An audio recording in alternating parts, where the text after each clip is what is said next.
Hello everyone, this is Riddhi Tavde from Gossipfunda. Our today's video is about the no notification sounds after the new iOS 18 download.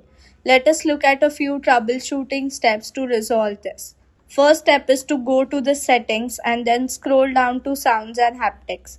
Make sure that your phone is not on silent mode.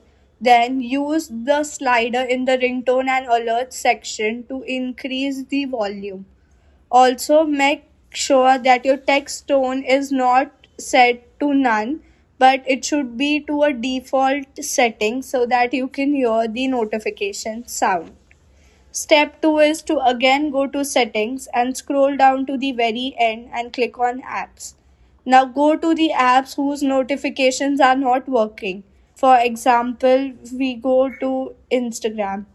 Make sure that the notifications are turned on and the sound is also turned on for the same thing.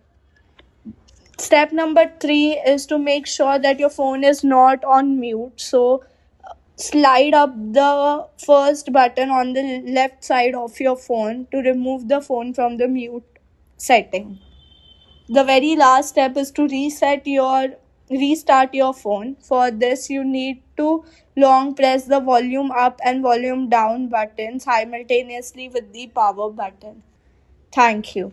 Hope that the video has enlightened you with some cool tips and tricks.